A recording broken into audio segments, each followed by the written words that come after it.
Question 4 आपका 19 marks में पूछा गया है।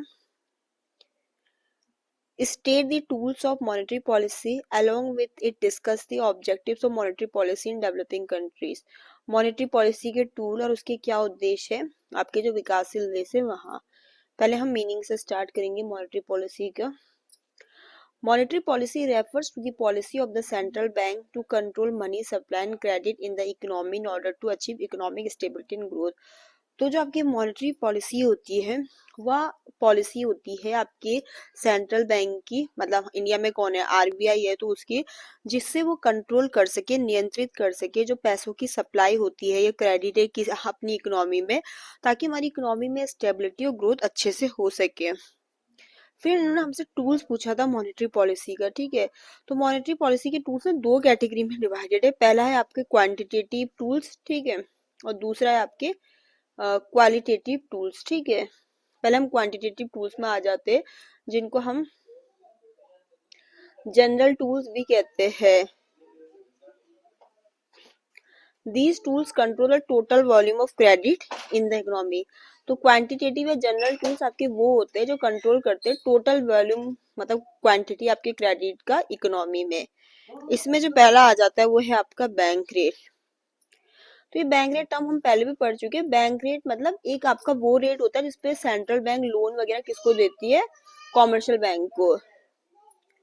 Rate charge by the central bank on loan to commercial bank, ठीक है। तो बैंक रेट आपका एक रेट ऑफ इंटरेस्ट है जो केंद्रीय बैंक लेती है उन लोन और एडवांसेस पे जो वो क्या बोलते हैं कॉमर्शियल बैंक को देती है। अगर आपका बैंक रेट इंक्रीज होता है तो जाहिर सी बात है क्रेडिट डिक्रीज हो जाएगी, और वहीं पे अगर बैंक रेट कम हो जाएगा तो क्रेडिट इंक्रीज हो जाएगा। सही बात है, क्योंकि देखो अगर बैंक रेट इंक्रीज होता है तो लोन महंगे हो जाएंगे तो क्रेडिट डिक्रीज हो जाएगा। वहीं पर बैंक रेट अगर डिक्रीज होता है तो लोन सस्ते हो जाएंगे और क्रेडिट इंक्रीज हो जाएगा। अब सेकंड आएगा रेपो रेट। अब ये वो रेट होता है जिसपे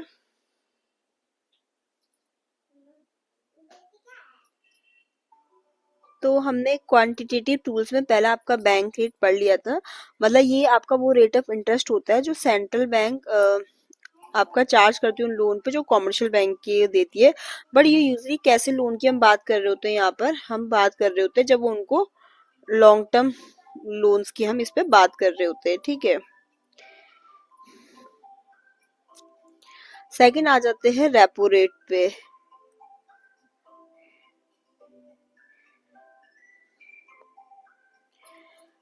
रेपो रेट आपका वो रेट होता है जिसपे आरबीआई लैंड करती है मनी आपके कॉमर्शियल बैंक को, ठीक है, बट किसके लिए, शॉर्ट पीरियड के लिए, ठीक है। तो हम इसमें लिख सकते हैं repo rate is the rate at which RBI lends money to commercial bank, but कब के लिए, फॉर शॉर्ट पीरियड्स के लिए, ठीक है। तो अगर आपका रेपो रेट इंक्रीज होता है तो बैंक कम बोरो करेगा तो मनी सप्लाई डिक्रीज हो जाएगी। वहीं पर अगर आपका रेपो रेट डिक्रीज होता है तो बैंक जो है ज्यादा बोरो करेगा जिससे मनी सप्लाई इंक्रीज हो जाएगा। अब रेपो रेट के बाद हम चल लेते हैं रिवर्स रेपो रेट पे, ठीक है। ये आपका क्या है, ये वो रेट है जिसपे आरबीआई बोरो करता है मनी को कॉमर्शियल बैंक से, ठीक है। Rate at which RBI borrows money from commercial bank. तो उसमें ये यही कह रहा है कि देखो अगर आपका हायर होगा रिवर्स रेपो रेट, ठीक है, तो बैंक क्या बोलेगा, ज्यादा डिपॉजिट करेगा मनी आपका आरबीआई के पास, जिससे लेस मनी रहेगा आपके इकोनॉमी में, ठीक है। तो इसमें ये फिर आ जाता है ओपन मार्केट ऑपरेशन। ये हमने पहले भी पढ़ रखा। इसका मतलब होता है buying and selling of government securities in the open market by central bank, ठीक है। तो अगर सिक्योरिटीज को खरीदते हैं तो मनी सप्लाई इंक्रीज हो जाएगी, बेचेंगे तो मनी सप्लाई क्या हो जाएगा, डिक्रीजेस। तो मतलब ये हमने टर्म पहले पढ़ रखा है। अब आ जाता है आपका एसएलआर, जिसे हम कहते हैं स्टैचुरी लिक्विडिटी रेशियो।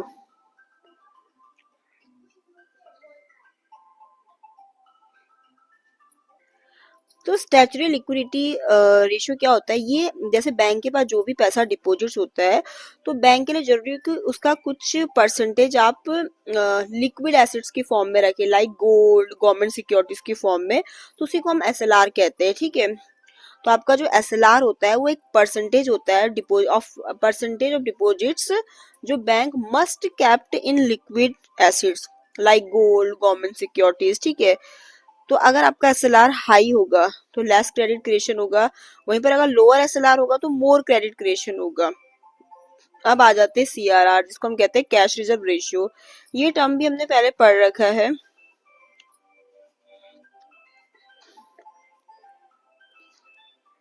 तो बैंक के पास जो भी टोटल डिपॉजिट्स हुआ उसका कुछ परसेंटेज बैंक को आरबीआई के पास रखना पड़ता है कैश फॉर्म में, तो उसी को हम सीआरआर कहते हैं। तो आप लिख दीजिए सीआरआर इज द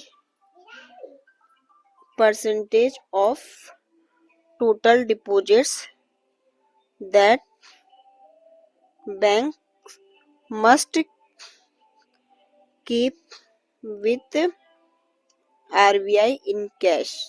ठीक है कि बैंक के पास जो टोटल डिपॉजिट्स हुआ उसका कुछ परसेंटेज उनको आरबीआई के पास कैश फॉर्म में रखना पड़ेगा, उसी को सीआरआर कहते हैं। अगर आपका इंक्रीज होगा सीआरआर में तो बैंक क्या बोलते हैं कम अमाउंट लैंड कर सकती है लोन के फॉर्म में, और डिक्रीज होगा अगर सीआरआर में तो बैंक कैन लैंड मोर।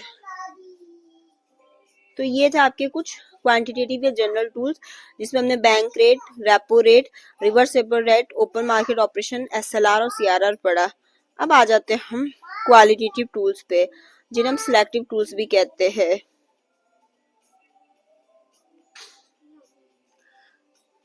तो जो आपके क्वालिटेटिव टूल्स होते हैं वो टूल्स होते हैं जो कंट्रोल करते हैं आपके direction and use of credit, ठीक है कि क्रेडिट किस डायरेक्शन में यूज हो रहा है उस डायरेक्शन को कंट्रोल करते हैं। पहला है आपका, ये भी वैसे हमने पहले पढ़ रखी है, ठीक है। पहले इसमें सिलेक्टिव क्रेडिट कंट्रोल, उसमें यही है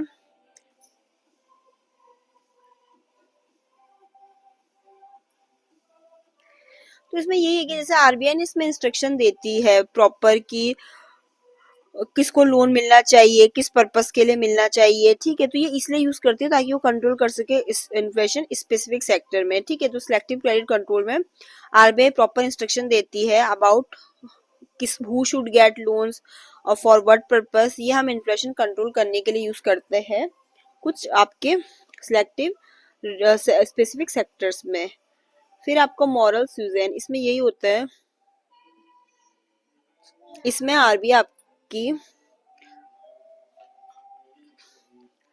प्रेस्यूट्स करती है बैंक को, PERSUADES, ठीक है। जिसमें आपके आरबीआई प्रेस्यूट्स करती है बैंक को किसके थ्रू, मीटिंग से, एडवाइस से, गाइडलाइन से, ठीक है। इस तरीके से कोई लीगल फोर्स की यहाँ पर जरूरत नहीं होती है, no legal force is use, ठीक है। बट मीटिंग, एडवाइस और गाइडलाइन से उनको समझाती है बैंक्स को। क्रेडिट रेशनिंग में क्या होता है, आरबीआई फिक्स कर देती है limit on the amount of credit that bank can give, ठीक है। कि मतलब कि बैंक किस कितनी लिमिट मतलब दे सकता है क्रेडिट की, ठीक है, फिक्स कर देती है इसमें। तो RBI fix limits on the amount of credit that bank can give, ठीक है, कि बैंक किस लिमिट तक दे सकते हैं, लिमिट फिक्स कर देती है। फिर डायरेक्ट एक्शन भी है जिसमें यही होता है, इसमें इम्पोज करती हो पेनल्टीज और रेस्ट्रिक्शन ऑन बैंक, ठीक है, that do not compile with RBI policy objectives, ठीक है।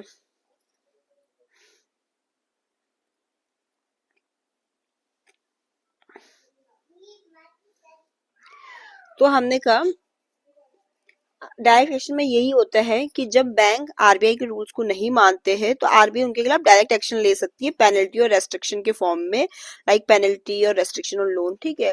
तो डायरेक्ट एक्शन में ये होता है, नाम से समझ में आ रहा है कि डायरेक्ट एक्शन आपका वो सिलेक्टिव टूल है मॉनेटरी पॉलिसी का जो यूज किया जाता है आरबीआई के द्वारा ताकि वो कंट्रोल और रेगुलेट कर सके क्रेडिट को, लेकिन वो इसमें स्ट्रिक्ट एक्शन लेती है उन कॉमर्शियल बैंक के अगेन जो उनकी इंस्ट्रक्शंस को या उनकी गाइडलाइन को फॉलो नहीं कर रहा है।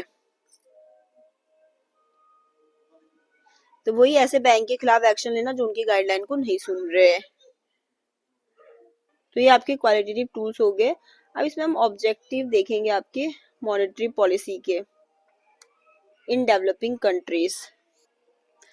तो डेवलपिंग कंट्री बहुत सारी प्रॉब्लम फेस करती है, लाइक आपकी इन्फ्लेशन की, अनएम्प्लॉयमेंट, पॉवर्टी, लो ग्रोथ। तो ऑब्जेक्टिव मॉनेटरी पॉलिसी की ये है उसमें प्राइस स्टेबिलिटी। मेन उद्देश्य ये है कि इन्फ्लेशन को कंट्रोल करना, प्राइस स्टेबल रहे ताकि लोगों की परचेसिंग पावर को प्रोटेक्ट कर सके। Second, economic growth. इसमें जो आपकी मॉनेटरी पॉलिसी होती है वो इंक्रेज करती है आपके इन्वेस्टमेंट को, प्रोडक्शन को, ठीक है। एडिकेट क्रेडिट प्रोवाइड करना जो भी आपके प्रोडक्टिव सेक्टर है उनके लिए। कंट्रोल ऑफ क्रेडिट, इसमें कि क्रेडिट को कंट्रोल करना, कि अवॉइड करना कि एक्सेस क्रेडिट क्रिएशन ना हो, क्योंकि उससे क्या होगा, इन्फ्लेशन होगा। बैलेंस ग्रोथ हो, employment generation. Easy credit help देना ऐसी इंडस्ट्रीज को जो एक्सपेंड कर सके, जो जॉब को क्रिएट करती है। सेल्फ एम्प्लॉयमेंट और आपके जो माइक्रो स्मॉल मीडियम इंटरप्राइज होते हैं उनको सपोर्ट करना। Stability of exchange rate, monetary policy help करती है कि वो मेंटेन करे आपके stable foreign exchange rate, foreign trade और इन्वेस्टमेंट को इंक्रीज करे। Balance regional development, credit is directed towards backward and rural areas, help to reduce regional inequalities. Financial stability ensure करती है कि स्टेबिलिटी हो ऑफ बैंक और फाइनेंशियल इंस्टीट्यूशंस का, prevent करती है बैंकिंग एंड फाइनेंशियल क्राइसिस को, ठीक है, ये सब कुछ। तो मॉनेटरी पॉलिसी जो होती है बहुत ही महत्वपूर्ण भूमिका निभाती है डेवलपिंग कंट्रीज में। Through various tools the central bank control करता है मनी सप्लाई को and credit to achieve price stability, economic growth, employment and financial stability. Question fifth 19 marks में है, how is credit created by the commercial banks, what is the role of central bank in controlling the credit creation. तो एक तरीके से repeated question है, इतना हमने पहले भी कर रखा है कि कैसे क्रेडिट क्रिएटेड किया जाता है कमर्शियल बैंक के द्वारा। ये भी जो है सेकंड वो कि मतलब क्या रोल है सेंट्रल बैंक का क्रेडिट क्रिएशन के कंट्रोलिंग में। ये पूरा रिपीटेड क्वेश्चन है तो उसको करने की जरूरत नहीं, पहले कर चुके हैं। तो देखो इसमें जैसे क्रेडिट कैसे क्रिएटेड किया जाता है कमर्शियल बैंक के द्वारा, वो मैंने आप लोगों के साथ डिस्कस कर रखा है पहले के उसमें, ठीक है।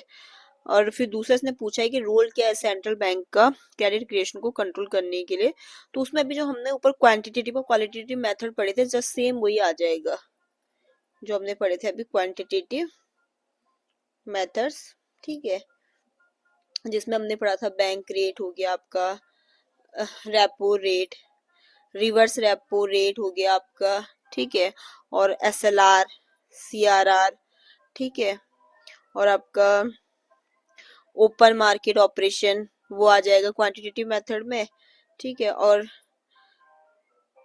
क्वालिटेटिव मेथड्स भी हमने पढ़े थे वो ये आ जाएगा इसमें, जिसमें हमने पढ़ा था सिलेक्टिव क्रेडिट कंट्रोल, आपका मॉरल सुजैन, ठीक है, ये हो गया। और आपके क्रेडिट रेशनिंग, ठीक है। तो मतलब यही रोल में आ जाएगा, ये क्वांटिटेटिव और क्वालिटेटिव मेथड आपके सेंट्रल बैंक के रोल में आ जाएगा क्रेडिट क्रिएशन के लिए, कंट्रोलिंग क्रेडिट क्रिएशन, ठीक है। तो ये रिपीटेड ही है, आपको ऐसे ही लिखना है कि सेंट्रल बैंक जो कि आरबीआई इंडिया में वो कंट्रोल करता है क्रेडिट क्रिएशन को, ठीक है। उसके लिए क्वांटिटेटिव क्वालिटेटिव मेथड्स या टूल का यूज करता है।